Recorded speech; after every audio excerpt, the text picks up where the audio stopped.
Appendix. Text of the Sudan Agreement of the 19th of January, 1899, and of the Declaration of the 21st of March, 1899. Agreement between Her Britannic Majesty's Government and the Government of His Highness the Khedive of Egypt, relative to the future administration of the Sudan. Whereas certain provinces in the Sudan, which were in rebellion against the authority of His Highness the Khedive, have now been reconquered by the joint military and financial efforts of Her Britannic Majesty's Government and the Government of His Highness the Khedive, and whereas it has become necessary to decide upon a system for the administration of and for the making of laws for the said reconquered provinces, under which due allowance may be made for the backward and unsettled condition of large portions thereof, and for the varying requirements of different localities, and whereas it is desired to give effect to the claims which have accrued to Her Britannic Majesty's Government, by right of conquest, to share in the present settlement and future working and development of the said system of administration and legislation, and whereas it is conceived that for many purposes Wadi Halfa and Suakin may be most effectively administered in conjunction with the reconquered provinces to which they are respectively adjacent, now, it is hereby agreed and declared by and between the undersigned, duly authorized for that purpose, as follows. Art. 1. The word Sudan in this agreement means all the territories south of the 22nd parallel of latitude, which, 1. Have never been evacuated by Egyptian troops since the year 1882, or 2.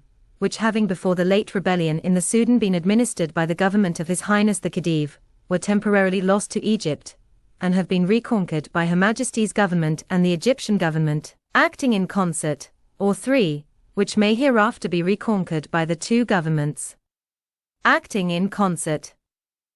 Art. 2. The British and Egyptian flags shall be used together, both on land and water, throughout the Sudan, except in the town of Suakin, in which locality the Egyptian flag alone shall be used. Art. 3. The supreme military and civil command in the Sudan shall be vested in one officer, termed the Governor-General of the Sudan. He shall be appointed by khedivial decree on the recommendation of Her Britannic Majesty's Government, and shall be removed only by khedivial decree, with the consent of Her Britannic Majesty's Government. Art. 4.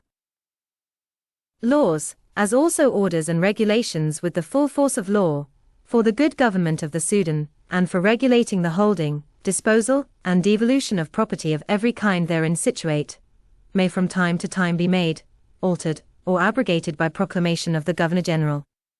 Such laws, orders, and regulations may apply to the whole, or any named part of the Sudan, and may, either explicitly, or by necessary implication, alter or abrogate any existing law or regulation. All such proclamations shall be forthwith notified to Her Britannic Majesty's Agent and Consul General in Cairo, and to the President of the Council of Ministers of His Highness the Khedive. Art. 5. No Egyptian law, decree, ministerial arrete, or other enactment hereafter to be made or promulgated shall apply to the Sudan, or any part thereof, save in so far as the same shall be applied by proclamation of the Governor-General in manner hereinbefore provided. Art. 6. In the definition by proclamation of the conditions under which Europeans, of whatever nationality, shall be at liberty to trade with or reside in the Sudan, or to hold property within its limits, no special privileges shall be accorded to the subjects of any one or more power.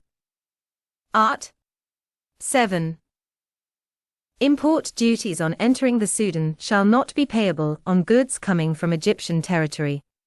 Such duties may, however, be levied on goods coming from elsewhere than Egyptian territory, but in the case of goods entering the Sudan at Suakin, or any other port on the Red Sea littoral, they shall not exceed the corresponding duties for the time being leviable on goods entering Egypt from abroad. Duties may be levied on goods leaving the Sudan, at such rates as may from time to time be prescribed by proclamation. Art. 8. The jurisdiction of the mixed tribunals shall not extend, nor be recognized for any purpose whatsoever, in any part of the Sudan, except in the town of Suakin. Art. 9. Until, and save so far as it shall be otherwise determined by proclamation, the Sudan, with the exception of the town of Suakin, shall be and remain under martial law. Art. 10. No consuls, vice-consuls, or consular agents shall be accredited in respect of nor allowed to reside in the Sudan, without the previous consent of Her Britannic Majesty's government. Art. 11. The importation of slaves into the Sudan, as also their exportation, is absolutely prohibited. Provision shall be made by proclamation for the enforcement of this regulation. Art. 12. It is agreed between the two governments that special attention shall be paid to the enforcement of the Brussels Act of the 2nd of July, 1890, in respect to the import, sale and manufacture of firearms and their munitions, and distilled or spirituous liquors. Done in Cairo, the 19th of January, 1899. Signed, Boutros Ghoulat. Declaration relative to the British and French spheres of influence in Central Africa. Signed at London, March 21, 1899, the undersigned, duly authorized by their governments, have signed the following declaration, the IVTH article of the Convention of the 14th of June, 1898, shall be completed by the following provisions, which shall be considered as forming an integral part of it. 1. Her Britannic Majesty's government engages not to acquire either territory or political influence to the west of the line of frontier defined in the following paragraph, and the government of the French Republic engages not to acquire either territory or political influence to the east of the same line. 2. The line of frontier shall start from the point where the boundary between the Congo Free State and French territory meets the water parting between the watershed of the Nile and that of the Congo and its affluents. It shall follow in principle that water parting up to its intersection with the 11th parallel of north latitude. From this point it shall be drawn as far as the 15th parallel in such manner as to separate, in principle, the Kingdom of Wadai from what constituted in 1882 the province of Darfur. But it shall in no case be so drawn as to pass to the west beyond the 21st degree of longitude east of Greenwich, 18 degrees 40 minutes east of Paris, or to the east beyond the 23rd degree of longitude east of Greenwich, 20 degrees 40 minutes east of Paris. 3. It is understood, in principle, that to the north of the 15th parallel the French zone shall be limited to the northeast and east by a line, which shall start from the point of intersection of the Tropic of Cancer with the 16th degree of longitude east of Greenwich, 18 degrees 40 minutes east of Paris, shall run thence to the southeast until it meets the 24th degree of longitude east of Greenwich, 21 degrees 40 minutes east of Paris, and shall then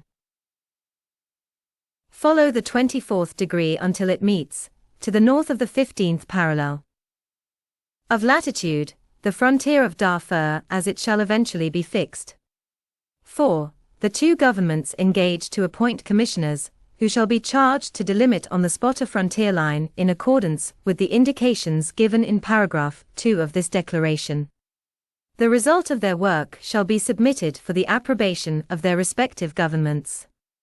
It is agreed that the provisions of Article 9 of the Convention of the 14th of June, 1898, shall apply equally to the territories situated to the south of the 14 degrees 20 minutes parallel of north latitude, and to the north of the 5th parallel of north latitude, between the 14 degrees 20 minutes meridian of longitude east of Greenwich, 12th degree east of Paris, and the course of the Upper Nile. Done at London, the 21st of March, 1899. L.S. Salisbury. L.S. Paul Cambon.